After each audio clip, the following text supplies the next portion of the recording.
Hello అండి అందరికీ. మనం ఈరోజు ఏపీ హిస్టరీ సెకండ్ యూనిట్ అంతా చెప్పుకోవడానికి ట్రై చేద్దాం, తొందరగా రివిజన్ చేయడానికి. ఓకేనా? ఇంతకుముందు నేను స్టార్ట్ చేశానండి, ఆ తర్వాత నాకు కొంచెం సమయభావం వల్ల అది కంటిన్యూ చేయలేకపోయాను. కానీ ఇవాళ నుంచి ప్రతి సబ్జెక్ట్ని నాకు టైం కుదిరినప్పుడల్లా రివిజన్ చేసుకుంటూ వీడియో తీసి పెట్టి మీ అందరికీ తొందరగా రివిజన్ అవ్వడానికి ఈ వీడియోస్ని అప్లోడ్ చేస్తూ ఉంటాను. కాకపోతే ఏంటంటే నా వీడియోస్కి అంతగా రీచ్ రావట్లేదని చెప్పి నాకు కొంచెం డీమోటివేషన్ లాగా అనిపిస్తుంది. సో మీరు కొంచెం ఎంకరేజ్ చేసి సబ్స్క్రైబ్ చేసి లైక్ వేసుకొని కామెంట్ చేసి, అంటే నా ఎక్స్ప్లెనేషన్స్ ఎలా ఉన్నాయో, మీకు నచ్చుతున్నాయో, లేదంటే ఏదైనా ఇంప్రూవ్మెంట్ చేసుకోమంటారా, అలాంటివన్నీ ఏమైనా చిన్న సజెషన్స్ ఇస్తే నాకు కొంచెం ఎంకరేజ్మెంట్గా ఉంటుంది. సో యూనిట్ 2లో మనం ఫస్ట్ చాప్టర్ కాకతీయులు. శాతవాహనుల తర్వాత ఆంధ్రాలోని 3 ప్రాంతాలను కలిపి పాలించిన వారు కాకతీయులు. వీరిని ఆంధ్రాదేశ్వర అని కూడా పిలుస్తారు. వీరి రాజధాని ఓరుగల్లు ఆంధ్రనగర్గా పేరు పొందింది. వీరి అధికార చిహ్నం వరహం. కాకతీయ అనే దేవతను ఆరాధించటం వలన కాకతీయులనే పేరు వచ్చింది.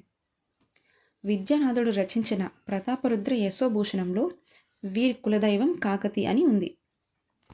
వినుకొండ వల్లభాచార్యుడు క్రీడాభిరామం నాటకంలో కాకతమ్మ దేవాలయం ఓరుగల్లో ఉన్నట్టు పేర్కొన్నారు. ఇప్పుడు నేను చెప్పిన ఏవేవైతే ఉన్నాయి, వినుకొండ వల్లభాచార్యులు రాసింది క్రీడాభిరామం, ఓకే, అలాగే విద్యానాథుడు రచించిన ప్రతాపరుద్ర యశోభూషణం, ఎవరు కవి, ఎవరు, ఏం రాశారు, అందులో ఏముంది అనేది మీరు కొంచెం డీటెయిల్గా గుర్తుపెట్టుకోవడానికి ట్రై చేయండి. మోస్ట్లీ ఇలాంటివే అడుగుతారు. తొలి చరిత్ర. కాకతీయులు మొదట తూర్పు చాళుక్యులు, తర్వాత పశ్చిమ చాళుక్యులకి సామంతులుగా ఉన్నారు. వీళ్ళు ఫస్ట్ తూర్పు చాళుక్యులకి, తర్వాత పశ్చిమ చాళుక్యులకి సబార్డినేట్స్గా ఉన్నారు అని చరిత్ర చెబుతుందన్నమాట.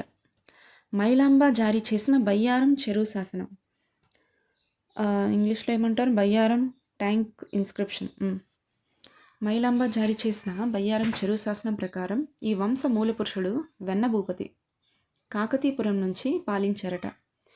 వంశంలోని తొలి రాజుల గురించి వెంగి చాళుక్యరాజు దానన్నవుడు జారీ చేసిన మాగల్లు శాసనం ద్వారా తెలుస్తుంది. అయితే ఈ కాకతీయుల్లో మొదటివారు ఎవరు, వీళ్ళ వంశచరిత్ర ఏంటి అనేది మనకి దానన్నవుడు ఒక వెంగి చాళుక్యరాజు మనకు తెలుసు కదా. అయితే అతను వేసిన మాగల్లు శాసనం నుంచి తెలుస్తూ ఉందన్నమాట మనకి.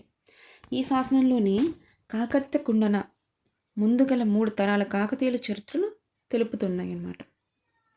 నెక్స్ట్ ఎవరు ఆ తొలి పాలకులు అంటే మొదటి బేతరాజు. ఇతను 30 years పాలించారనమాట. ఎవరికి, పశ్చిమ చాళుక్యులకి సామంతులుగా. హన్మకొండ ఇతని రాజధాని. కాకతీ పురాదినాథ అని ఇతనికి బిరుదు. తర్వాత వారు మొదటి ప్రోలరాజు, ఇతను బేతరాజు కుమారుడు. అరిగజ కేసరి ఇతని బిరుదు. కేసరి సముద్రం, జగత్ కేసరి వంటి చెరువులు ఇతను నిర్మించారనమాట. రెండో బేతరాజు, ఇతని బిరుదులు విక్రమచక్ర, త్రిభువన మల్ల. ఇతను సేనాని వైజ్ఞ సెచ్చి కరీంనగర్ని ఆక్రమించారనమాట. హన్మకొండ ప్రాంతాన్ని జయించి శివపురం అనే నూతన నగరాన్ని నిర్మించి అక్కడ బేతేశ్వర ఆలయాన్ని నిర్మించారు. ఈ రెండో బేతరాజు ఏం చేశారంటే హన్మకొండ ప్రాంతాన్ని జయించాక శివపురం అనే నగరాన్ని ఇతను నిర్మించారంట. ఒక టౌన్ని ఏర్పాటు చేసి అక్కడ ఒక ఆలయం కట్టారు. దాని పేరు ఏంటి అని అడగచ్చు, బేతేశ్వర ఆలయం. దుర్గరాజు, ఇతను బేతేశ్వర ఆలయాన్ని రామేశ్వర పండితుడికి దానంగా ఇచ్చాడు అని చెప్పి మనకి ఒక శాసనం తెలుపుతుంది. అదేంటి అంటే కాజీపేట దర్గా శాసనం. దుర్గరాజు అతను ఏం చేశారంటే ఎవరైతే రెండో బేతరాజు ఉన్నారో అతను కట్టించిన బేతేశ్వర ఆలయాన్ని రామేశ్వర పండితుడికి దానంగా ఇచ్చారని ఈ కాజీపేట దర్గా శాసనంలో రాసుందన్నమాట. రెండవ ప్రోలరాజు, ఇతను మొట్టమొదటి స్వతంత్ర పాలకుడని కొందరు చరిత్రకారుల అభిప్రాయం. కృష్ణా గుంటూరు ప్రాంతాన్ని జయించడానికి ప్రయత్నించి బోధరాజు చేతిలో మరణించినట్టు బోధరాజు యొక్క ద్రాక్షారామం శాసనం ద్వారా తెలుస్తుంది. అయితే రెండో ప్రోలరాజు ఇతను స్వతంత్ర పాలకుడు అనమాట. ఇతను ఎవరికి సబార్డినేట్ కాదనమాట. ఇతని టైం నుంచి సొంతంగా పాలించుకుంటూ వస్తున్నాడు తన రాజ్యాన్ని. కృష్ణా గుంటూరు ప్రాంతాన్ని జయించడానికి బోధరాజు అనే అతను ప్రయత్నించి ఇతనితో ఫైట్ చేస్తూ ఉండేవాడు. ఆ టైంలో ప్రోలరాజు ఆ బోధరాజు చేతిలో మరణించి చనిపోయాడని చెప్పి మనకి ఎక్కడ తెలుస్తుంది అంటే ద్రాక్షారామం శాసనం ద్వారా తెలుస్తుంది. అయితే ఇప్పుడు ప్రసిద్ధ కాకతీయుల్లో కొంచెం గొప్పవారు ఎవరు అని చూద్దాం. నేను ఇక్కడ మెయిన్గా మీకు ఇంపార్టెంటే చెప్తున్నానండి. అంటే చెత్తంతా వదిలేసి ఏవి మెయిన్ పాయింట్స్ అవే మీకు ఇక్కడికి తీసుకొచ్చి నేను చెప్తున్నాను. రుద్రదేవుడు కాకతీయుల్లో మొదట పూర్తిగా స్వాతంత్రాన్ని అనుభవించిన తొలి పాలకుడు. అయితే కంప్లీట్ స్వాతంత్రాన్ని అనుభవించాడనమాట. అంటే ఇతని దగ్గర నుంచి రియల్గా ఇతను ఎవరికి సబార్డినేట్ కాకుండా ఇతని నిర్ణయాలు ఇతని రాజ్యం సంబంధించినవి ఇతనే తీసుకుంటూ ఇతను పాలించాడు. మొదటి ప్రతాపరుద్రునిగా కూడా ఇతన్ని పిలుస్తారు. అయితే ఈ రుద్రదేవుడిని మొదటి ప్రతాపరుద్రుడు అని పిలుస్తారట. ఇతను జారీ చేసిన హన్మకొండ శాసనాన్ని అచితేంద్రుడు రచించాడు. హన్మకొండ శాసనాన్ని రచించింది ఎవరు అంటే అచితేంద్రుడు. ఓకే, ఇతను హన్మకొండలో రుద్రేశ్వర ఆలయం లేదా 1000 స్తంభాల ఆలయాన్ని నిర్మించెను. ఇతను నీతిసారం అనే గ్రంథాన్ని రచించి విద్యాభూషణ అనే బిరుదు పొందాడు. ఇతని కాలంలో పల్నాటి యుద్ధంలో నలగామ రాజుకు అనుకూలంగా పాల్గొన్నాడంట. ఓరుగల్లు నగర నిర్మాణాన్ని ప్రారంభించి రాజధానిగా చేశారు. శివకవి పాల్కూరి సోమనాథుడు ఇతని ఆస్థాన కవి. ఇలాంటివి గుర్తుంచుకోవాలండి. బసవ పురాణం, పండితారాధ్య చరిత్ర ఎవరు రాశారంటే శివకవి పాల్కూరి సోమనాథుడు. రుద్రదేవుడు అతని సోదరుడు మహాదేవుడు ఇరువురు యాదవరాజు జైత్రపాలుడు పోరాటంతో మరణించారు. గణపతి దేవుని యాదవులు బందీ చేయగా కాకతీయుల సేనాని రేచర్ల రుద్రుడు కాకతీయ రాజ్యాన్ని కాపాడి తిరిగి గణపతి దేవుడికి అప్పగించారు. అందువల్ల రేచర్ల రుద్రునకు కాకతీయ రాజ్యస్థాపనాచార్య అనే బిరుదు కలదు. పాలంపేట రేచర్ల రుద్రుడు రామప్ప దేవాలయాన్ని నిర్మించారు. రామప్ప దేవాలయాన్ని ఎవరు నిర్మించారంటే రేచర్ల రుద్రుడు. ఎక్కడ? పాలంపేటలో. గణపతి దేవుడు ఓరుగల్లు నగరాన్ని నిర్మించి పూర్తి చేసి రాజధానిని పూర్తిగా ఓరుగల్లుకి షిఫ్ట్ చేశారు. గణపతి దేవుడు ఓరుగల్లు కోటలో స్వయంభూ ఆలయాన్ని నిర్మించారు. ఇతను నెల్లూరు పాలకుడు రెండవ మనుమసిద్ధికి హెల్ప్ చేసి మోటుపల్లి రేవును పొందాడట. తిక్కన రెండవ మనుమసిద్ధి ఆస్థాన కవి మరియు మంత్రి. మనకు అడగొచ్చు, ఇక్కడ కవిత్రయం ఉన్నారు కదా, నన్నయ్య, తిక్కన, ఎర్రన, వీళ్ళు ఎవరెవరు, ఏ ఆస్థానానికి చెందినవారు అని ప్రీవియస్ క్వశ్చన్స్ మనకి ఉన్నాయి. ప్రీవియస్ క్వశ్చన్స్లో అంటే ఏపీపీఎస్లో ఇంతకుముందు 1లో కానీ గ్రూప్ 1లో కానీ గ్రూప్ 2లో కానీ అడిగారనమాట. ఇలాంటివి కొంచెం మనం నోట్ చేసుకుంటూ ఉండాలి. అయితే తిక్కన మనవసిద్ధ ఆస్థాన కవి మరియు మంత్రి అట. ఇతని రాయబారం వల్లనే గణపతి దేవుడు సహాయం చేశాడు. తిక్కనికి కొన్ని బిరుదులు ఉన్నాయి. అవి ఏంటి చూడండి. కవి బ్రహ్మ, ఉభయ కవి మిత్ర.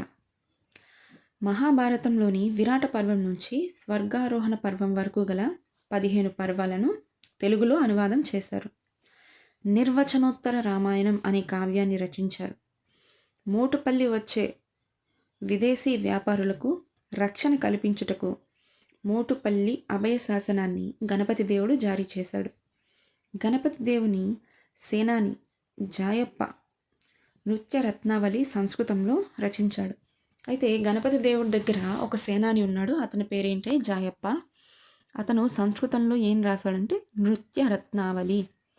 గణపతి దేవునకు 2 కుమార్తెలు, రుద్రమదేవి, అయితే ఆ అమ్మాయి భర్త చాళుక్య వీరభద్రుడు, గణమాంబ భర్త బేతరాజు. రుద్రమదేవి ఈమె బిరుదు రుద్ర మహారాజు. మీకు ఆల్రెడీ తెలుసు. ఫస్ట్ అబ్బాయిగా ప్రకటించి సింహాసనం ఇచ్చి ఆ తర్వాత అమ్మాయి అని చెప్పి అతన్ని ఆమె జెండర్ని రివీల్ చేశారు అకార్డింగ్ టు సినిమాస్. ఓకే, ఈమె బిరుదు రుద్ర మహారాజు. ఈమె కాలంలో ఇటలీ యాత్రికుడు మార్కో పోలో వీరి రాజ్యంలో పర్యటించారట. ఇది కూడా ఇంపార్టెంట్ అండి. ఎవరి టైంలో ఎవరు వచ్చారు విదేశీ యాత్రికులు, అది కూడా ఇంపార్టెంట్. ఈమె కంటే కొద్ది కాలం ముందు ఢిల్లీని రజియా సుల్తానా అనే మహిళ పాలించారు. అయితే మన ఇండియాలో first women queen women king అని చెప్పొచ్చు. ఎవరు అంటే రజియా సుల్తానా అనే మహిళ. నెక్స్ట్ మన సౌత్ ఇండియాలో రాణి రుద్రమదేవి. ఏకాంబరినాథ్ రాసిన ప్రతాపరుద్ర చరిత్ర గ్రంథం ప్రకారం రుద్రమదేవి యాదవులను ఓడించింది. ఈమె అంబదేవుని చేతిలో మరణించినట్లు కాయస్థ అంబదేవుని చందుపట్ల శాసనం తెలుపుతుంది. రెండవ ప్రతాపరుద్రుడు. ఇతను రుద్రమదేవి మనవడు. చివరి కాకతీయ పాలకుడు కూడా ఇతనే. ఇతను నయంకర వ్యవస్థను పునర్వ్యవస్థీకరించి 77 మంది నాయకులను నియమించారు. ఇతని నాయకులు పద్మనాయక కులస్తులను మాత్రమే నియమించాడట. ఈ కాలంలో ఆంధ్రాపై ముస్లింల దాడులు ఎక్కువగా ప్రారంభమయ్యాయి. ఢిల్లీ సుల్తాన్లు మొత్తం 5 సార్లు కాకతీయులపై దాడి చేశారు. అయితే ఇక్కడ చూడండి ఒక బాక్స్లో దాడులు జరిగిన సంవత్సరం, ఏ నాయకుడు, ఏ ఢిల్లీ సుల్తాన్, దాని రిజల్ట్. ఓకే, 1303లో మాలిక్ ఫకరుద్దీన్ జునా, అప్పుడు ఎవరు సుల్తాన్గా ఉన్నారు ఢిల్లీకి? అలావుద్దీన్ ఖిల్జీ. ముస్లిం సైన్యాలు ఉప్పరవల్లి వద్ద ఓటమి చెందాయి. మళ్ళీ 6 సంవత్సరాల తర్వాత 1809లో మాలిక్ కాఫర్ అలావుద్దీన్ ఖిల్జీ ఉన్న టైంలోనే ప్రతాపరుద్రుడు ఓటమి చెంది ఢిల్లీ సుల్తాన్లకు సామంతునిగా మారాడు. మళ్ళీ 1316లో ఖుస్రు ఖాన్ ముబారక్ ఖిల్జీ టైంలో ప్రతాపరుద్రుని ఓడించాడు. 1322 జూనా ఖాన్ గియాసుద్దీన్ తుగ్లక్ జూనా ఖాన్లో ఓటమి చెందాడు. ఓకే, గియాసుద్దీన్ పాలనలో జూనా ఖాన్ వచ్చాడండి యుద్ధానికి. అప్పుడు అతను ఓటమి చెంది మళ్ళీ వెనక్కి వెళ్ళాడు. 1323లో జూనా ఖాన్ మళ్ళీ వచ్చి గియాసుద్దీన్ పాలనలోనే ప్రతాపరుద్రుని ఓడించి బందీ చేశారు. 1323లో జూనా ఖాన్ ప్రతాపరుద్రుని ఓడించి వరంగల్ను ఆక్రమించాడు. వరంగల్కు సుల్తాన్పూర్ అని పేరు పెట్టారు. అయితే ఈ ప్రతాపరుద్రుడు ఏం చేశాడంట, ఈ జూనా ఖాన్ ఉన్నాడు కదా, ఇతన్ని మహమ్మద్ బిన్ తుగ్లక్ అని పిలుస్తారు. ఇతను బంధించి అంత యుద్ధంలో ఓడించి బంధించి మళ్ళీ ఢిల్లీకి తీసుకెళ్తూ ఉన్న టైంలో మధ్యలో నర్మదా నదిలోకి దూకి ఆత్మహత్య చేసుకున్నాడంట. ప్రతాపరుద్రుని ఆస్థాన కవి విద్యానాథుడు ప్రతాపరుద్ర యశోభూషణంను రచించారు. ఇతని కాలంలో మాచలాదేవి అనే గొప్ప చిత్రకారిణి ఉండేది. ఇది కూడా చూడండి, మాచలదేవి చిత్రకారిణి ఎవరి కాలంలో? రుద్రదేవుడి కాలంలో. రెండో ప్రతాపరుద్రుడి కాలంలో. ఇతని ఆస్థాన కవి ఎవరు? విద్యానాథుడు. అతను ఏం రాశారు? ప్రతాపరుద్ర యశోభూషణం. నర్మదా నదిలో దూకి ఆత్మహత్య చేసుకుంది ఎవరు? ప్రతాపరుద్రుడు. ఎప్పుడు? జూనా ఖాన్ అంటే మహమ్మద్ బిన్ తుగ్లక్ అతన్ని ఓడించి తీసుకెళ్తూ ఉన్నప్పుడు. అతను వరంగల్ను ఓడించి ఏం పేరు పెట్టాడు? సుల్తాన్పూర్. ఓకే, కాకతీయుల నాటి సామాజిక, ఆర్థిక, మత పరిస్థితులు అప్పుడు ఎలా ఉన్నాయి, కల్చర్, ఆర్కిటెక్చర్ గురించి. ఓకే, రిలీజియస్, ఎకానమీ అన్నీ కాకతీయుల టైంలో ఎలా ఉన్నాయి. కాకతీయుల కాలాన్ని శూద్రయుగం లేదా శూద్రులకు స్వర్ణయుగంగా పిలుస్తారనమాట. చతుర్వర్ణ వ్యవస్థ ఉంది. శూద్రులు పాలకులుగా అవతరించారు. గ్రామాలను ఆయగార్లు అనే 12 మంది అధికారులు పాలించేవారు. వ్యవసాయ అభివృద్ధికి వీరు చెరువులు నిర్మించారు. వీటిలో ముఖ్యమైనవి కేసరి సముద్రం, మొదటి ప్రోలరాజు నిర్మించారు. రామప్ప చెరువు, గణపతి దేవుడు, బయ్యారం చెరువు, మైలాంబ. బిచ్చగాళ్ళపై, వేశ్యలపై గణచారి పన్ను విధించేవారన్నమాట. పచ్చిక బయళ్ళపై పుల్లరి పన్ను, మాడ గహద్వానం అనే బంగారు నాణంలు వాడుకలో ఉన్నాయి. కాకతీయ రాజ్యంలోని వజ్రాలు, సాలెగూడులను పోలిన పలుచటి నేత్రిని వస్త్రాలు ధరించడానికి విదేశీ రాజులు, రాణులు పోటీ పడేవారు అని మనకి ఎలా తెలుస్తుందంటే మార్కోపోలో అతని గ్రంథమైన, మీరు కామెంట్ చేయండి మార్కోపోలో రాసిన గ్రంథం ఏంటి అనేది. ఓకే, ఆ గ్రంథంలో రచించారనమాట. మోటుపల్లి కాకతీయుల ప్రధాన ఓడరేవు. నీకు తెలియకపోతే మీరు కామెంట్ చేయండి. నేను నెక్స్ట్ వీడియో చేసేటప్పుడు మార్కోపోలో రాసిన గ్రంథం ఏంటో మీకు చెప్తాను. మోటుపల్లి కాకతీయుల ప్రధాన ఓడరేవు ఇలాంటివి గుర్తుపెట్టుకోవాలండి. నేను యాక్చువల్గా ఇంపార్టెంట్వన్నీ మీకు చెప్తున్నాను. ఇందులో కూడా మీరు గుర్తుపెట్టుకోవాల్సినవి ఆ బ్లాక్లో హైలైట్ అయినవి. ఓకే. కాకతీయుల అధికార భాష సంస్కృతం. నాయంకర విధానం. ఈ విధానాన్ని గణపతి దేవుడు ప్రారంభించాడు. రుద్రమదేవి, ప్రతాపరుద్రుడు ఈ వ్యవస్థను పటిష్టం చేశారట. నైపుణ్యం, దేశభక్తి కలిగిన వారిని గుర్తించి నాయక హోదాలో నియమించేవారు. వీరికి కొన్ని గ్రామాల్లో భూశిస్తు వసూలు చేసుకునే అధికారం ఇచ్చేవారు. ఈ గ్రామాలని నాయంకర్లు అంటారు. ఈ గ్రామంలో వచ్చే ఆదాయంతో కొంత సైన్యాన్ని పోషించాలి. ప్రతాపరుద్రుని కాలంలో 77 మంది నాయంకర్లు ఉన్నట్టు తెలుస్తుంది.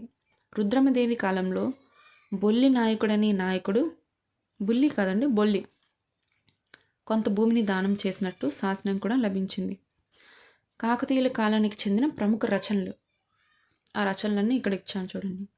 బసవ పురాణం, పాల్కూరి సోమనాథుడు. పండితారాధ్య చరిత్ర, పాల్కూరి సోమనాథుడు. రంగనాథ రామాయణం, గోన బుద్ధారెడ్డి. మార్కండేయ పురాణం, మారణ. దశకుమార చరిత్ర, కేతన. నీతిసార ముక్తావళి, బద్దెన. సకల నీతిసారం, మడికి సింగన. క్రీడాభిరామం, వినుకొండ వల్లభాచార్య. ప్రతాపరుద్ర యశోభూషణం, విద్యానాథ. శివతత్వం సారం, మల్లికార్జున పండితుడు. నిర్వచనోత్తర రామాయణం, తిక్కన్న. నృత్య రత్నావళి, జయపసేనాని. కుమార సంభవం, నన్నే చోడుడు అంటే నన్నయ్య. సర్వేశ్వర శతకం, యథావాక్కుల అన్నమయ్య. సుమతి శతకం, బద్దెన. కాకతీయుల కాలంలో శైవ మతంను రాజులు ప్రజలు ఇద్దరు ఆదించేవారు. నాడు శైవ మతంలో ప్రధానంగా 3 శాఖలు ఉన్నాయి. 1 పాశుపత, 2 కాలముఖ, 3 కాపాలిక. అందులో పాశుపత అనేది కొంచెం సైలెంట్గా దేవుణ్ణి ప్రార్థించేసుకునే వాళ్ళది.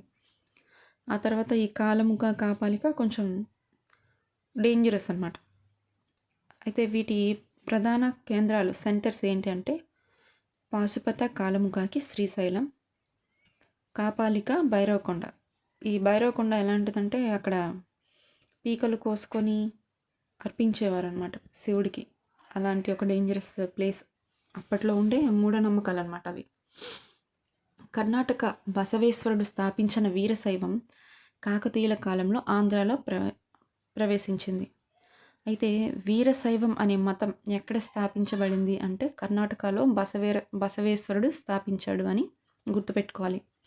ఆంధ్రాలో వీరశైవ స్ఫూర్తిలో ఆరాధ్య దైవంను మల్లికార్జున పండితుడు ప్రచారం చేశాడు. ఆంధ్రాలో ఎవరు ప్రచారం చేశారంటే మల్లికార్జున పండితుడు దేన్ని, వీరశైవ మతాన్ని. వీరి కాలంలో నిర్మించిన గొప్ప దేవాలయాలు: రుద్రదేవుడు 1000 స్తంభాల దేవాలయం, గణపతి దేవుడు రామప్ప దేవాలయం, 2వ ప్రోలరాజు పద్మాక్షి దేవాలయం. ఇవి ఎక్కడున్నాయి ప్లేసెస్ చూడండి: హన్మకొండ, పాలంపేట, పద్మాక్షి ఆలయం, హన్మకొండ. రామప్ప దేవాలయంలో గల గొప్ప నంది విగ్రహం ఎటువైపు నుంచి చూసినా మన వైపు చూసినట్లు అనిపిస్తుంది. అప్పటి వాళ్ళ ఆర్కిటెక్చర్ క్రియేటివిటీ అలాంటిది. రామప్ప దేవాలయంలో ఉపయోగించిన ఇటుకలు నీటిలో తేలుతూ ఉంటాయి. కాకతీయుల కాలం నాటి ప్రసిద్ధ నృత్యం పేరిని చూసుకోండి, ఇలాంటి బిట్టు. ఈ యుద్ధం గురించి శ్రీనాథుడు, పల్నాటి యుద్ధం. ఓకే, పల్నాటి యుద్ధం ఎప్పుడు స్టార్ట్ అయింది అంటే 1882లో. ఈ యుద్ధం గురించి శ్రీనాథుడు 1350 ప్రాంతంలో రాసిన పల్నాటి వీర చరిత్ర ద్వారా వినుకొండ వల్లభాచార్యుని క్రీడాభిరామం ద్వారా తెలుస్తుంది. అయితే శ్రీనాథుడు యుద్ధం గురించి రాశాడంట. ఎక్కడ అంటే పల్నాటి వీర చరిత్ర అనే ఒక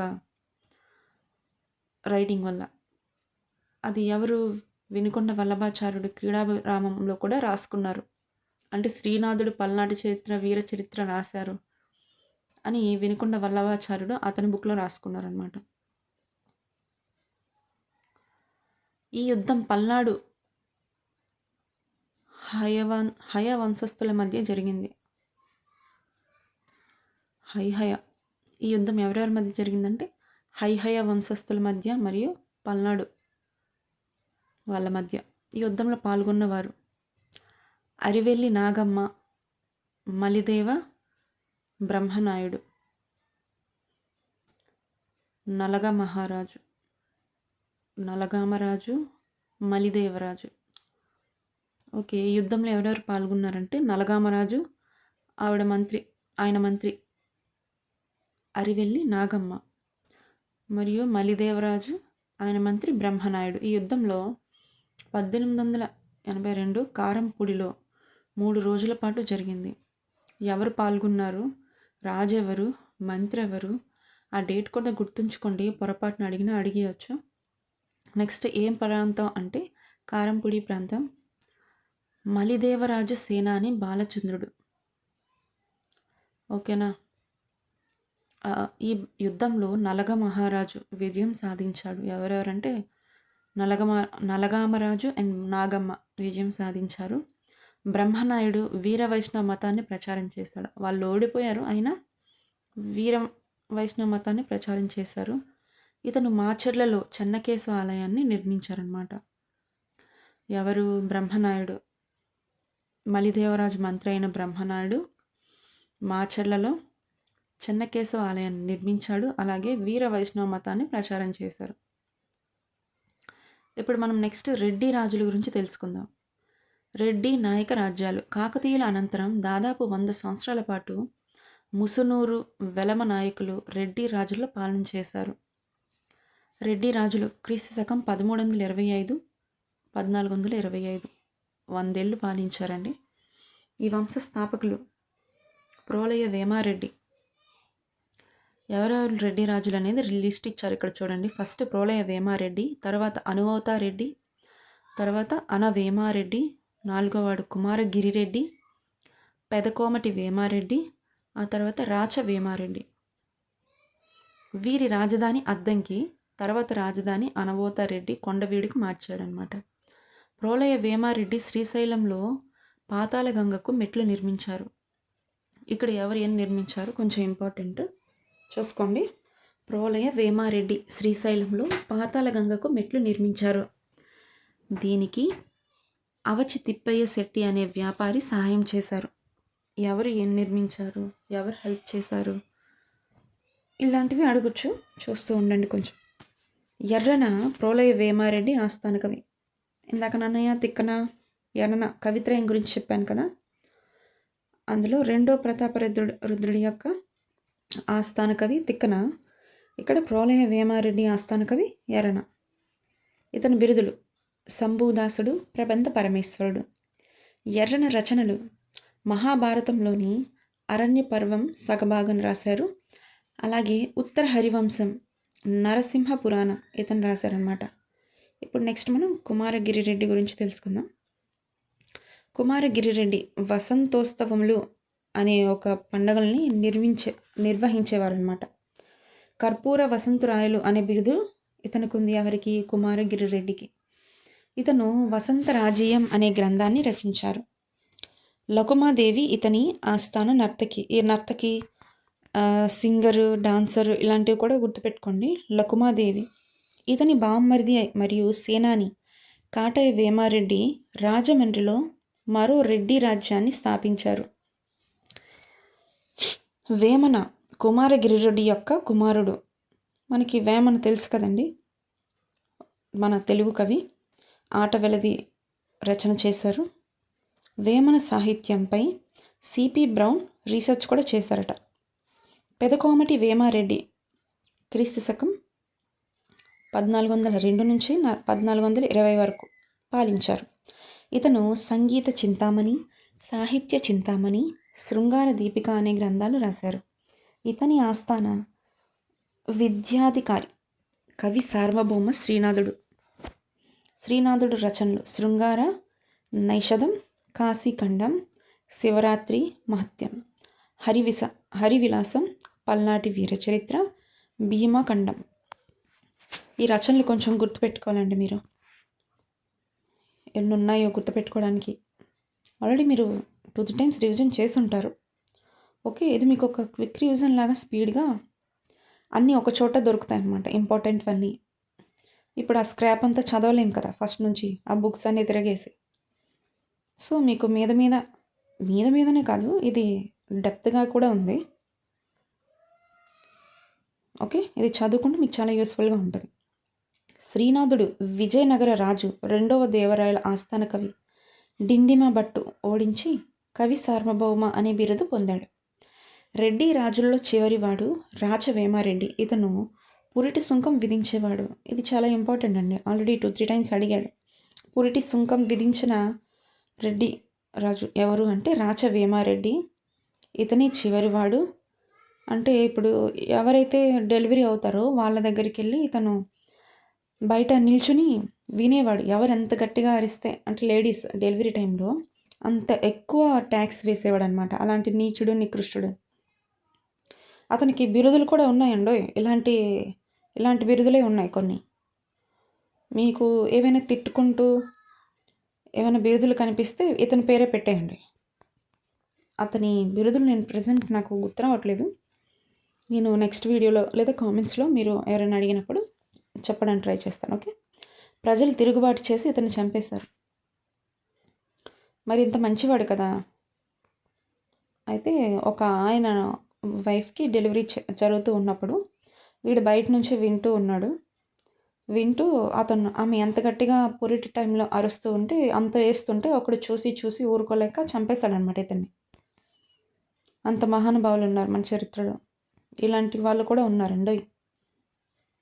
నెక్స్ట్ ఇప్పుడు విజయనగర సామ్రాజ్యం. విజయనగర రాజ్యాన్ని దర్శించిన విదేశీ యాత్రికులు ఎవరో చూద్దాం. చాలామంది దర్శించారు. అందులో నికోలో క్యాంటీ ఇటలీ మొదటి దేవరాయల పాలనలో వచ్చారు. అబ్దుల్ రజాక్ పర్షియా నుంచి రెండవ దేవరాయల టైంలో. అగ్నేషియన్ నికెటిన్ రష్యా నుంచి రెండవ విరూపాక్షరాయల టైంలో. బార్బోసా పోర్చుగల్ నుంచి శ్రీకృష్ణదేవరాయల టైంలో. డొమింగో ఫేస్ పోర్చుగల్ కృష్ణదేవరాయల టైంలో. న్యూనీస్ పోర్చుగల్ అచ్యుతరాయల టైంలో. సీజర్ ఫెడ్రిక్ ఇటలీ నుంచి సదాశివరాయల టైంలో వచ్చారు. విజయనగర రాజ్యం, అందులో కొంతమంది బిరుదులు. వైదిక మార్గ ప్రవర్తకుడు, మొదటి బుక్కరాయల్ని వైదిక మార్గ ప్రవర్తకుడు అంటారు, బిరుదు అన్నమాట.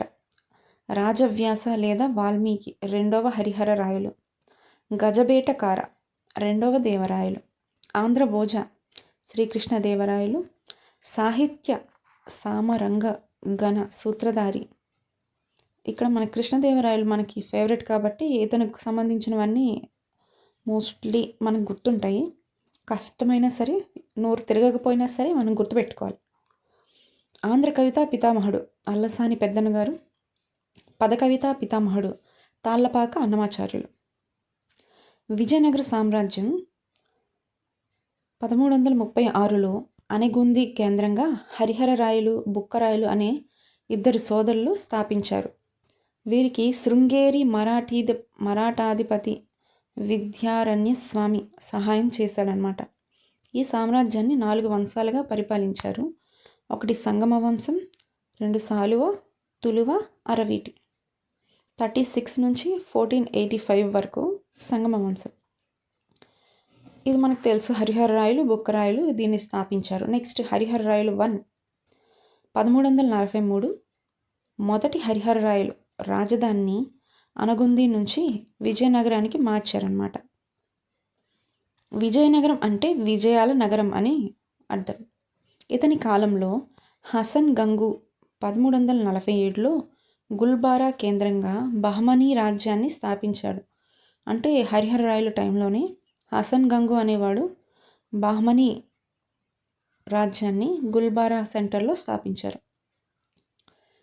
గుల్బారా సెంటర్గా బహమనీ రాజులకు విజయనగర రాజులకు రాయచూర్ దో ఆబ్ కొరకు తరచూ యుద్ధాలు జరిగేవి.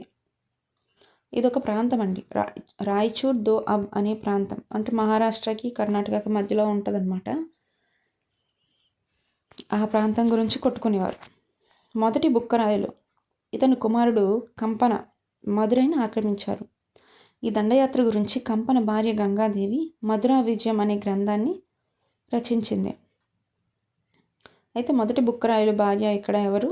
గంగాదేవి.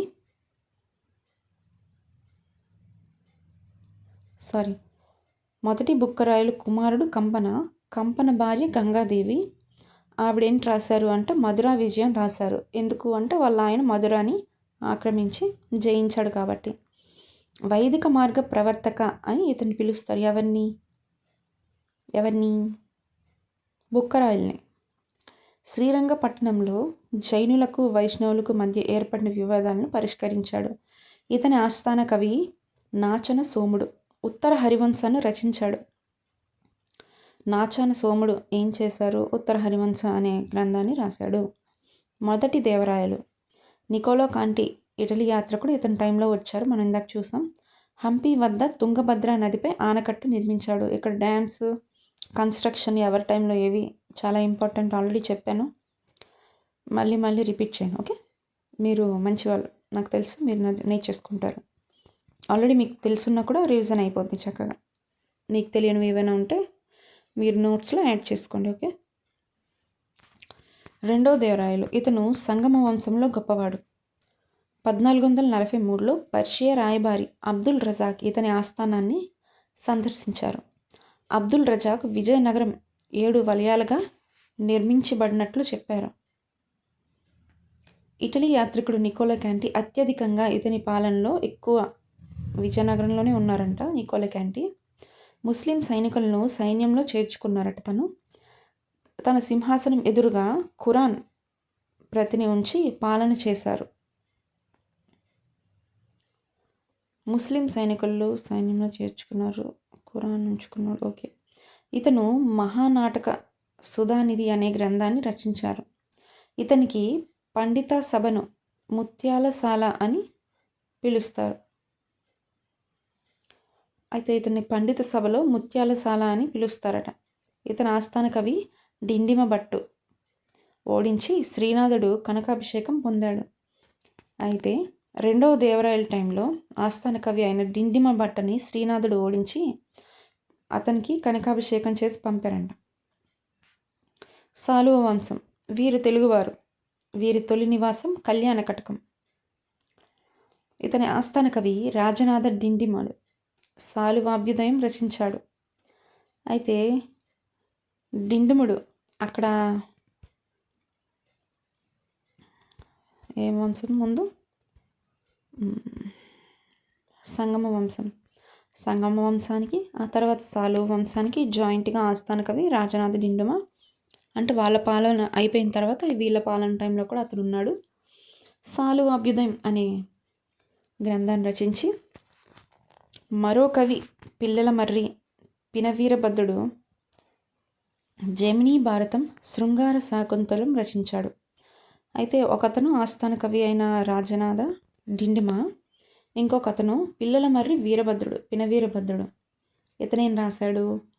జెమినీ భారతం శృంగార శాకుంతలం రాశారు. వెంకటేశ్వర స్వామిపై 32,000 కీర్తనలు రచించి పదకవితా పితామహుడుగా తాళ్ళపాక అన్నమాచార్యులు పేరు పొందారు. అతను కూడా ఈ నరసింహరాయల సమకాలికుడు. ఇతని కుమారుడు ఇమ్మడి నరసింహరాయలు. అయితే ఇతని టైంలో వాస్కోడిగామా భారతదేశానికి వచ్చారట. ఎవరు? ఇమ్మడి నరసింహరాయలు విజయనగరాన్ని పాలిస్తున్న టైంలో వాస్కోడిగామా మన ఇండియాని చేరుకున్నాడు. తులువ వంశం వీరు మైసూరులోని తులువ నాడుకు చెందినవారు. వీరి వంశాన్ని వీర నరసింహుడు 1505 స్థాపించాడు. అలాగే 1509 వరకు పాలించారన్నమాట. కృష్ణదేవరాయలు 1509 ఆగస్టు 8 కృష్ణాష్టమి రోజు పట్టాభిషేకం చేసుకున్నారు. ఒరిస్సా పాలకుడు ప్రతాపరుద్ర గజపతిని కళింగ దిగ్విజయాత్రల్లో ఓడించాడు. అయితే ఒరిస్సా పాలకుడైన ప్రతాపరుద్ర గజపతిని కళింగ దిగ్విజయాత్ర అంటే ఈ కృష్ణదేవరాయలు దిగ్విజయాత్రకి వెళ్ళారన్నమాట. కనిపించిన రాజ్యాలన్నీ ఓడించుకుంటూ రాజ్యాలన్నీ సొంతం చేసుకుంటూ వెళ్తూ ఉన్న సమయంలో ఒరిస్సాకి వెళ్ళినప్పుడు అక్కడ ప్రతాపరుద్రుడు గజపతి అనే ఒక అతను ఉన్నారు. అతన్ని ఓడించి ఆ ఒరిస్సా ప్రాంతాన్ని కూడా కళింగ ప్రాంతాన్ని ఇతను వశపరుచుకున్నాడు. ప్రతాపరుద్ర గజపతి కుమార్తె అన్నపూర్ణను వివాహమాడి బాలకృష్ణుని విగ్రహాన్ని బహుమతిగా ఇచ్చాడు. అయితే ఓడిపోయాడు కదా, ఆ రాజకుమార్తెను పెళ్లి చేసుకున్నాడు. ఆ అమ్మాయి పేరు అన్నపూర్ణదేవి. అక్కడ ఒక బాలకృష్ణుని విగ్రహాన్ని బహుమతిగా ఇచ్చాడనమాట. ఈ విగ్రహం హంపీలోని కృష్ణస్వామి ఆలయంలో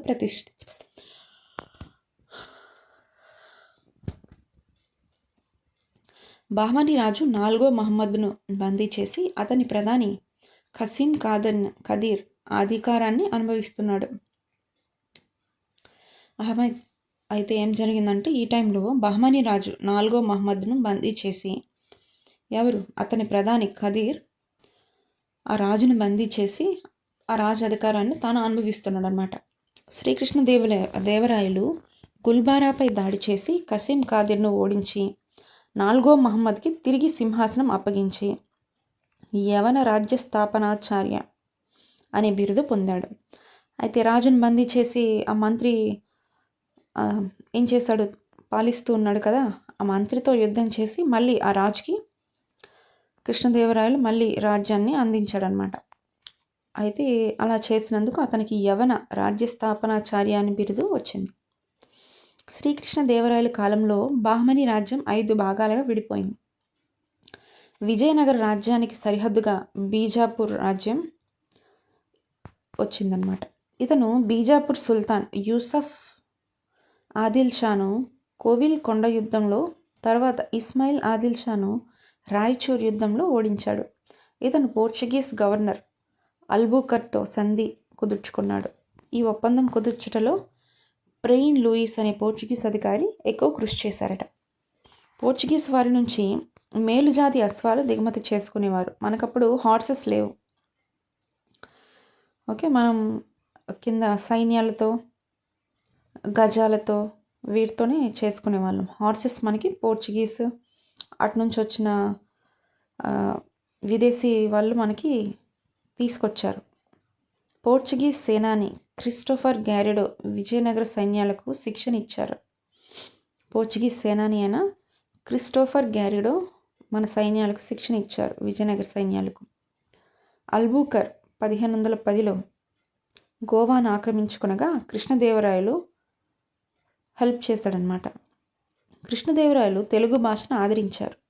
దేశ భాషలందు తెలుగు లెస్స అని చెప్పారనమాట. ఇతను పండిత సభను భువన విజయం అంటారు. ఇతను అందరితో కలిపి ఒక సభను ఏర్పాటు చేస్తారు. దానికి ఆ సభకి ఏం పేరు అంటే భువన విజయం. ఇతని ఆస్థానంలో అష్టదిగ్గజాలు అని 8 మంది పండితులు ఉన్నారు. వారిలో కొంతమంది ఇంపార్టెంట్ వాళ్ళు అల్లసాని పెద్దన మనుచరిత్ర రాశారు, నంది తిమ్మన పారిజాతాపహరణం, దుర్జటి శ్రీకాళహస్తీశ్వర, తెనాలి రామకృష్ణ కవి పాండురంగ మహత్యం. ఇతన్నే మనం వికట కవి అని పిలుస్తాం. శ్రీకృష్ణ దేవరాయలు స్వయంగా కూడా కవి. అతను అముక్త మాల్యాద విష్ణు చిత్తాయం అని కూడా పేరు అముక్త మాల్యాదకి. ఇంకా జాంబవతి పరిణయం రాశారు. శ్రీకృష్ణ దేవరాయలు హంపీలో నిర్మించిన దేవాలయాలు హజరా రామాలయం, కృష్ణస్వామి ఆలయం, వీటలస్వామి ఆలయం.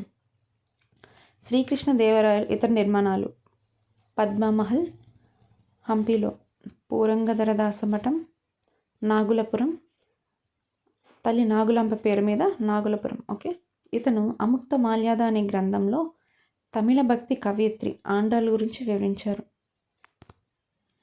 ఇతను దక్షిణ భారతదేశంలోని ముఖ్యమైన దేవాలయాలన్నింటిలోనూ రాయగోపురాలు అనే ముఖ్య ద్వారాలు నిర్మించారు. ఈ గోపురాల నిర్మాణం మొదట అంతస్తు గ్రానైట్, మిగిలినవన్నీ ఇటుకలతో దృఢంగా నిర్మించారు. 9-10 శతాబ్దాల్లో నిర్మించిన విరూపాక్ష దేవాలయాన్ని ఇతను అభివృద్ధి చేశారు. శ్రీకృష్ణ దేవరాయల ప్రధాన మంత్రి తిమ్మరుసు గురువు తాతాచార్యులు ఇతని ఆస్థానాన్ని సందర్శించి పోర్చుగీస్ యాత్రికులు బార్బోసా, డొమింగో ఫేస్ ఇతని గురించి డొమింగో ఫేస్ ఎక్కువ ఇన్ఫర్మేషన్ ఇచ్చారు. శ్రీకృష్ణ దేవరాయల ఏకైక కుమారుడు తిరుమల రాయలు హత్యకు గురి కావడం వలన అనారోగ్యంకు గురై 1530లో మరణించారు. శ్రీకృష్ణ దేవరాయల ప్రధానమంత్రి తిమ్మరుసు, ఆయన గురువు తాతాచార్యులు గుర్తుంచుకోండి. నెక్స్ట్ ఈ సదాశివరాయల నుంచి నేను నెక్స్ట్ ఇంకో వీడియో చేస్తాను. ఓకేనా? Thank you. హలో అండి, వెల్కమ్ బ్యాక్. మనం ఇందాక సదాశివరాయలు దగ్గర ఆపేసాం కదా, ఇప్పుడు మళ్ళీ అక్కడి నుంచి స్టార్ట్ చేస్తున్నాను. ఇతను లాస్ట్ అనమాట తులవ వంశంలో. ఇతని సేనాని అలియ రామరాయలు సర్వ అధికారాలు అనుభవించాడు. అలియ రామరాయలు కృష్ణదేవరాయని అల్లుడు. అలియ రామరాయలు బహమనీ సుల్తాన్ వివాదంలో జోక్యం చేసుకుంటూ డివైడ్ అండ్ రూల్, విభజించు పాలించు అనే సూత్రాన్ని అనుసరించారు. బహమనీ సుల్తాన్లు తమ తప్పుని గ్రహించి వారి మధ్య గల వివాదాలు పక్కన పెట్టి ఒక కూటమిగా ఏర్పడి విజయనగరంపై యుద్ధం ప్రకటించారు. ఈ యుద్ధమే తల్లికోట లేదా రాక్షస తంగడి యుద్ధం. ఇది చాలా ఫేమస్ తల్లికోట యుద్ధం. ఈ యుద్ధంలో ఎవరెవరు ఎక్కడి నుంచి పోరాడారో చూడండి. గోల్కొండ నుంచి ఇబ్రహీం కులీ కుతుబ్ షా, అహ్మద్ నగర్ నుంచి హుసేన్ నిజాం షా, బీదర్ నుంచి అలీ బరీద్ షా, బీజాపూర్ నుంచి అలీ ఆదిల్ షా, అండ్ విజయనగర సామ్రాజ్యం నుంచి మన సదాశివరాయలు అండ్ అలియ రామరాయలు. ఓకే, తల్లికోట యుద్ధంలో పాల్గొనని ఏకైక బహమనీ రాజ్యం. మొత్తం ఈ బహమనీలో 5 రాజ్యాలు ఉన్నాయి. అందులో బీరర్ అనే రాజ్యం సపోర్ట్ చేయలేదన్నమాట యుద్ధానికి. ఈ యుద్ధం విజయనగర రాజ్యాన్ని చాలా ఎక్కువగా దెబ్బతీసింది. అలియ రామరాయలు యుద్ధ భూమిలో హుసేన్ నిజాం షా చేత చంపబడ్డాడు. నెక్స్ట్ అరవీటి వంశం. ఇప్పటి వరకు మనం సంగమ, సాలువ, తులవ వంశం చూసాము. ఇప్పుడు లాస్ట్ అరవీటి వంశం చూస్తున్నాం విజయనగర సామ్రాజ్యంలో. అలియ రామరాయలు సోదరుడు తిరుమల రాయలు పెనుగొండ రాజధానిగా ఈ వంశపాలన ప్రారంభించారు. ఈ వంశంలో గొప్పవాడు 2వ వెంకట భూపతి రాయలు. ఇతను అత్యధిక కాలం విజయనగరాన్ని పాలించారు, 1585 నుంచి 1614 వరకు. ఇతను రాజధాని పెనుగొండ నుంచి చంద్రగిరికి మార్చాడు. ఇతని కాలంలో ఆంధ్ర తీరంలో డచ్ వారు, ఆంగ్లేయులు వర్తక స్థావరాలు ఏర్పరచుకున్నారు. మద్రాసు ప్రాంతంను ఆంగ్లేయులకు అప్పగించి 3వ వెంకటపతి రాయలు, 3వ శ్రీరంగరాయలు, చివరి అరవీటి మరియు చివరి విజయనగర రాజు ఈ రాజ్యాన్ని బీజాపూర్ సైన్యాలను ఆక్రమించుకున్నాయి. 3వ రంగరాయలు చివరివాడు అండ్ అరవీటి వంశంలో కూడా ఇతను చివరి విజయనగర రాజు. ఇతని నుంచి బీరర్ సైన్యాలు యుద్ధం చేసి ఆక్రమించుకున్నాయి అన్నమాట. అయితే మద్రాస్ని ఇంగ్లీష్ వాళ్ళకి ఇచ్చిన వాడు ఎవరు అంటే 3వ వెంకటపతి రాయలు. ఇతని టైంలోనే ఎవరి టైంలో వెంకటపతి టైంలోనే డచ్ వారు, ఇంగ్లీష్ వారు మన ఇండియాకి వచ్చి వ్యాపార స్థావరాలు స్టార్ట్ చేశారు. విజయనగర రాజ్యం సామాజిక ఆర్థిక మత పరిస్థితులు ఏంటో చూద్దాం. సమాజంలో చతుర్వర్ణ వ్యవస్థ కలదు, బహుభార్యత్వం కలదు, వేశ్యలపై ఘనాచారి పన్ను విధించేవారు, కందాచార అనగా సైనిక శాఖ, అఠావన అనగా రెవెన్యూ శాఖ. విజయనగర రాజ్యం సైనిక వ్యవస్థలో అమర నాయంకర వ్యవస్థ ఉండేది. అమరం అనగా నిర్జీత ప్రాంతంపై శిస్తులు వసూలు చేస్తూ అధికారాన్ని యూటిలైజ్ చేసుకోవడం అన్నమాట. సైనిక దళాధిపతులకు కొన్ని ప్రాంతాలు కేటాయించారు. వీరిని అమర నాయకులు అంటారు. వీరు శిస్తు వసూలు చేసి సైనిక దళాలను పోషించుకోవాలి. అమర నాయకులకు న్యాయ, పోలీసు అధికారాలు కూడా ఉంటాయి. ఇది ఢిల్లీ సుల్తాన్ల ఇక్తా పద్ధతిని కొంచెం పోలి ఉంటుంది. విజయనగర రాజులు మతం వైష్ణవం. వీరి కులదైవం విరూపాక్షుడు. వీరి రాజలాంఛనం వరాహం. వీరి రాజ్యంలో చలామణిలో ఉన్న పోర్చుగీస్ బంగారు నాణెం పెసోడో. వీరి రాజ్యంలో చలామణిలో ఉన్న బంగారు నాణెం పోర్చుగీస్ది ఏది అంటే పెసోడో. కృష్ణదేవరాయలు సామంత ప్రభు విరూపన్న లేపాక్షి దేవాలయాన్ని నిర్మించాడు. అయితే కృష్ణదేవరాయలు సబార్డినేట్ అయిన విరూపన్న లేపాక్షి దేవాలయాన్ని నిర్మించారట. ప్రముఖ తెలుగు వాగ్దేయకారుడు క్షేత్రయ్య ఈ యుగానికి చెందినవాడు. మువ్వా గోపాల పదాలు ఇతను రచించారు. మహానవమి దిబ్బ. దీన్ని విజయనగరంలో 11,000 చదరపు అడుగుల విస్తీర్ణంలో 55 అడుగుల ఎత్తులో నిర్మించారు. 200 సంవత్సర కాలంలో 3 సార్లైనా ఎత్తు పెంచారు. ఇచ్చట రాజులు నవరాత్రి పూజలు, దసరా ఉత్సవాలు నిర్వహించేవారట. ఎవరు? రాజులందరూ. విజయదశమి రోజున గొప్ప ఉత్సవం, సైనిక దళాల ప్రదర్శన జరిగేది. హంపీలోని హజరా రామాలయ గోడలపై రామాలయ కథలు అద్భుతంగా చెక్కించారు. ఇప్పుడు మనకి విజయనగరం కంప్లీట్ అయింది. నెక్స్ట్ కుతుబ్ షాహీలు. కుతుబ్ షాహీ ఎవరు? వీరు గోల్కొండ రాజ్యాన్ని 1512 నుంచి 1687 వరకు 175 సంవత్సరాలు పాలించారు. కుతుబ్ షాహీలు పాలకులు ఎవరో ఇప్పుడు చూద్దాం. మొత్తం 7. సుల్తాన్ కులీ కుతుబ్ షా, జంషీద్, ఇబ్రహీం కులీ కుతుబ్ షా, మొహమ్మద్ కులీ కుతుబ్ షా, మొహమ్మద్ కులీ కుతుబ్ షా మహమ్మద్ కుతుబ్ షా, అబ్దుల్ కుతుబ్ షా, అబ్దుల్ హాసన్ తానీషా. కులీ కుతుబ్ షా ఇతను వంశస్థాపకుడు. మధ్య ఆసియాకు చెందిన హదాం రాజవంశానికి చెందిన కరాకునిల్ అంటే నల్లగొర్రె తెగకు చెందినవారు. ఆకునేవ్ అంటే తెల్లగొర్రె, కరాకునిల్ అంటే నల్లగొర్రె. అక్కడ అలాంటి తెగలు ఉండేవన్నమాట. అందులో హదాం రాజ వంశానికి చెందినవాడు అనమాట. అక్కడ తెల్లగొర్రె వాళ్ళతో అంటే అకునే వారి తెగవారితో పోరాటం జరిగి రాజ్యాన్ని కోల్పోయి భారతదేశానికి వలస వచ్చారు.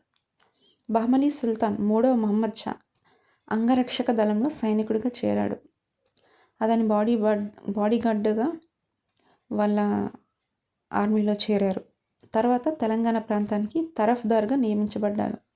తక్కువ టైంలోనే ఎక్కువగా సేవలు అందించి తొందరగా తరఫ్దార్గా నియమించబడ్డారనమాట. 3వ మహమ్మద్ మరణాంతరం గోల్కొండ రాజధానిగా స్వతంత్ర రాజ్యాన్ని స్థాపించాడు. ఇతని బిరుదులు బడే మాలిక్, కుతుబ్ ఉల్ ముల్క్. 90 సంవత్సరాల వయసులో కుమారుడు జంషీద్ చేతిలో హత్యకు గురికాబడ్డాడనమాట. జంషీద్ ఇతడు చాలా క్రూరుడు. సోదరుడు ఇబ్రహీం కులీ కుతుబ్ షా పారిపోయి విజయనగర రాజు అలియా రామరాజు వద్ద ఆశ్రయం పొందాడు. ఈ క్రూరత్వాన్ని తట్టుకోలేక ఎప్పటికైనా కాంపిటీషన్ వస్తాడు సింహాసనం అని చెప్పి ఇబ్రహీంని తరిమేస్తే విజయనగర పాలకుడైన అలియా రామరాజు వద్దకు వెళ్ళి షెల్టర్ తీసుకున్నాడు.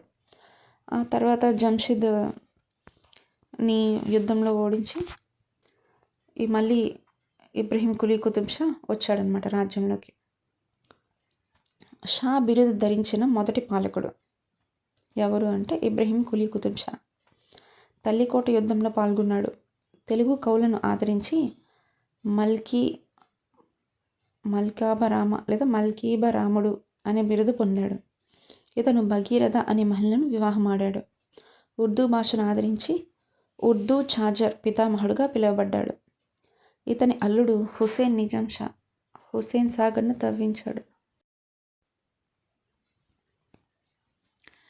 ఇబ్రహీం కులీ కుతుబ్ షా ఇతని నిర్మాణాలు గోల్కొండ దుర్గ ప్రాకారం, ఇబ్రహీంపట్నం చెరువు, లంగర్ హౌస్, మూసీ నదిపై మొదటి వంతెన, పురాణాపూర్.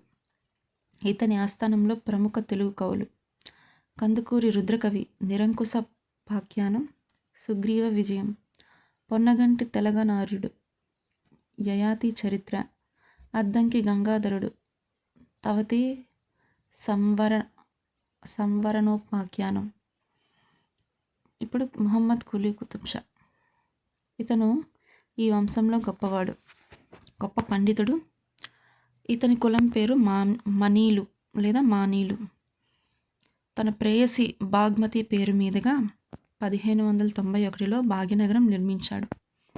ప్లేగ్ వ్యాధి నివారణకు సూచిగా చార్మినార్ నిర్మించాడు.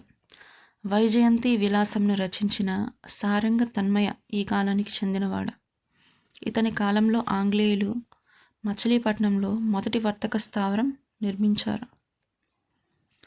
మహమ్మద్ కులీ కుతుబ్ షా పర్షియా రాయబారి జైనుల్ అబిదిన్ గోల్కొండ రాజ్యాన్ని సందర్శించాడు. ఫ్రెంచ్ వ్యాపారి ట్రావెర్నియర్, ఫ్రెంచ్ వైద్యుడు దేవనాట్లు కూడా ఈ రాజ్యాన్ని సందర్శించారు. ఇతని కాలంలో మొహమ్మద్ మొమిన్ రిసాలా మిక్తారియా అనే గ్రంథాన్ని తూనికలు కొలతలపై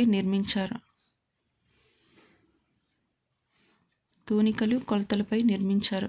ఏటా గ్రంథం అంటే రిసాలా మిగ్దారియా. ఇతను మక్కా మసీద్లను ప్రారంభించారు, పూర్తి చేసింది ఔరంగజేబ్. అబ్దుల్లా కుతుబ్ షా. ఇతను 12 సంవత్సరాల వయసులో సింహాసనాన్ని అధిష్ఠించారు. ఇతని తల్లి హయాత్ బక్షి సంరక్షకురాలిగా ఉన్నది. అత్యధిక కాలం పరిపాలించిన కుతుబ్ షా ఎవరు అంటే అబ్దుల్లా కుతుబ్ షా. 1636లో గోల్కొండ రాజ్యంపై షాజహాన్ దండర్తగా అతనితో సంధి కుదుర్చుకున్నాడు. ప్రపంచ ప్రసిద్ధి పొందిన కోహినూర్ వజ్రాన్ని షాజహాన్కి బహుమతిగా ఇచ్చారు. ఈ వజ్రం కృష్ణా జిల్లా కొల్లూరులో లభించిందట. ఆంగ్లేయులు గోల్కొండ రాజ్యంలో స్వేచ్ఛగా వ్యాపారం చేసుకుంటకు బంగారు ఫర్మానాలు జారీ చేశారు. క్షేత్రయ్య ఇతని ఆస్థానాన్ని సందర్శించాడు. అబ్దుల్ హసన్ తానీషా. ఇతను చివరి పాలకుడు. తానీషా అనేది ఇతని బిరుదు. ఇతని కాలంలో కంచర్ల గోపన్న, మనకి రామదాసుగా తెలుసు, భద్రాచలంలో శ్రీరాముని ఆలయంలో నిర్మించారు. దాశరథి శతకంను కంచర్ల గోపన్న రచించను. ఇతను కర్ణాటక సంగీతంలో అనేక కీర్తనలు స్వరపరిచాడు. 1687లో ఔరంగజేబ్ గోల్కొండను ముట్టడించి మొఘల్ సామ్రాజ్యంలో భాగంగా చేశారు. ఇప్పుడు నెక్స్ట్ ఆసఫ్ జాహీ వంశం. ఆసఫ్ జాహీ టర్కీ దేశస్థులు, తురానీ వంశస్థులు. వీరు ఔరంగజేబ్ కాలంలో భారతదేశంలో ప్రవేశించి అనేక పదవులు పొందారు. ఔరంగజేబ్ మరణాంతరం మొఘలు రాజ్యం పతనం ప్రారంభమైన ఢిల్లీ అనేక కుట్రలకు నిలయమైంది. ఔరంగజేబ్ మరణం తర్వాత మొఘల్ రాజ్యం పతనం ప్రారంభమైన ఢిల్లీలో ఎక్కువ కుట్రలకు నిలయమైందట. ఢిల్లీ రాజకీయాల్లో విసుగు చెందిన మీర్ కుమ్రుద్దీన్ దక్కన్ వచ్చి 1724లో షక్కర్ ఖేడా యుద్ధంలో ముబారిజ్ ఖాన్ను ఓడించి స్వతంత్ర రాజ్యాన్ని స్థాపించాడు. నిజాం ఉల్ ముల్క్ మొదటి నిజాం అసలు పేరు మీర్ కమ్రుద్దీన్. అతని బిరుదు ఎవరిచ్చారు? చిన్ కిలించ్ ఖాన్ ఔరంగజేబ్ ఇచ్చారు. నిజాం ఉల్ ముల్క్ ఫారూక్ సియర్, అసఫ్ జా మహమ్మద్ షా రంగీలా. ఇతను మహారాష్ట్ర పేష్వా మొదటి బీజాపూర్తో అనేక యుద్ధాలు చేసి ఓటమి పొందాడు. పాల్కేడ్ యుద్ధం 1728లో ముషిగావ్ సంధితో ముగిసింది.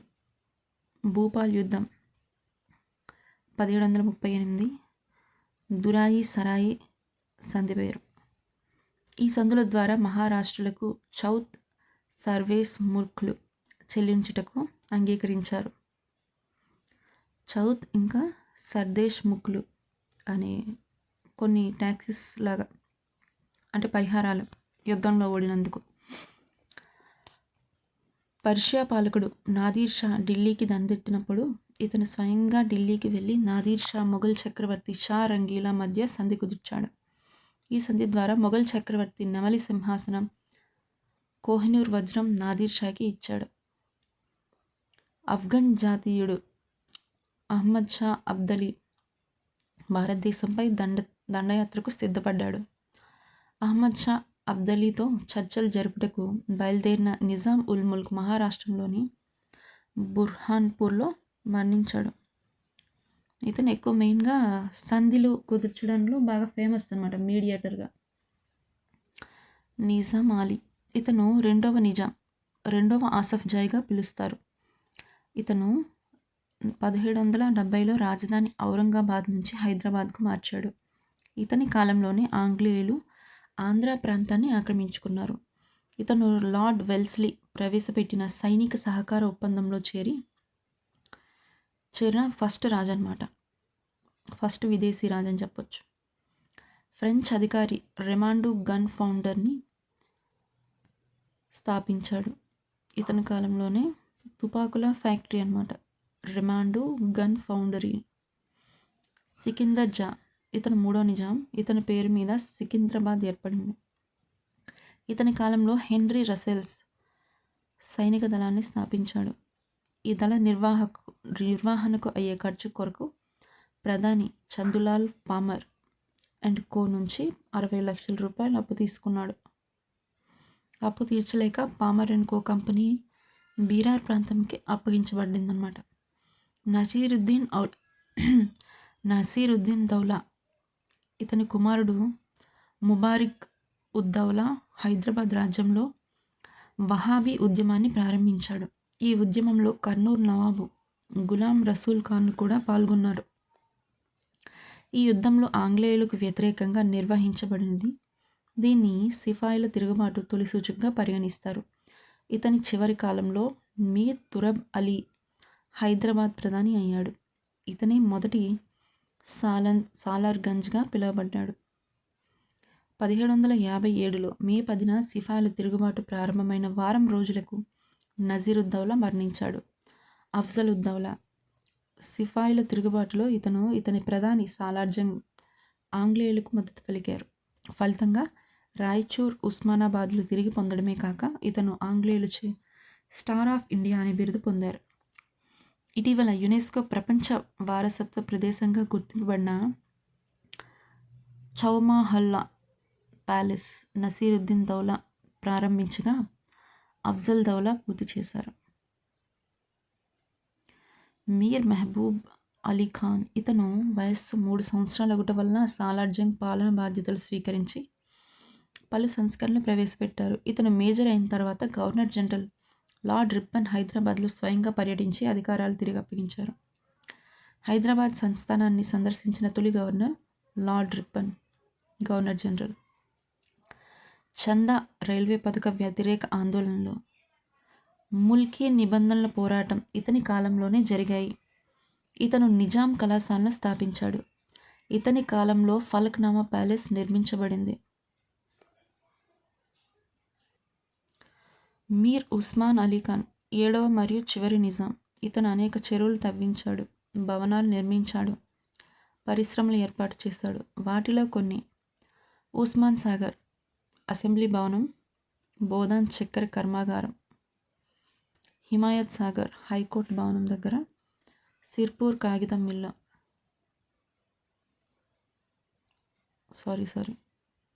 అంటే ఇతను నిర్మించిన చెరువులు, భవనాలు అండ్ ఫ్యాక్టరీలు ఏంటనేవి లిస్ట్ ఇచ్చారు. చెరువులు ఏంటంటే ఉస్మాన్ సాగర్, హిమాయత్ సాగర్, నిజాం సాగర్. అతను నిర్మించిన భవనాలు ఏంటంటే assembly, high court, Osmania hospital, Salarjung museum. And పరిశ్రమలు ఫ్యాక్టరీ బోధాన్ చక్కెర కర్మాగారం, సిర్పూర్ కాగితం మిల్, అసఫ్ జాహీ బట్టల మిల్లు, చార్మినార్ సిగరెట్స్. ఉస్మానియా విశ్వవిద్యాలయంను 1818లో స్థాపించారు. సాలార్జంగ్ మ్యూజియంలో అనేక వస్తువులను 3వ సాలార్జంగ్ మీర్ యూసఫ్ అలీ ఖాన్ సేకరించాడు. 1948 సెప్టెంబర్ 13 నుంచి 17 మధ్య జరిగిన పోలీసు చర్య ఆపరేషన్ పోలో ద్వారా హైదరాబాద్ రాజ్యం భారతదేశంలో విలీనమైపోయింది. ఆపరేషన్ పోలోకి నాయకత్వం వహించింది జేఎన్ చౌదరి. ఆపరేషన్ పోలో చర్యతో ఆసఫ్ జాహీల పాలనకు తెరపడింది. మొదటి సాలార్జంగ్ పరిపాలన సంస్కరణలు. ఇతను అసలు పేరు మీర్ తురబ్ అలీ ఖాన్. ఇతను 3 నిజాంల వద్ద ప్రధానిగా పనిచేశాడు. నజీరుద్దౌలా, అఫ్జలుద్దౌలా, మీర్ మెహబూబ్ ఖాన్.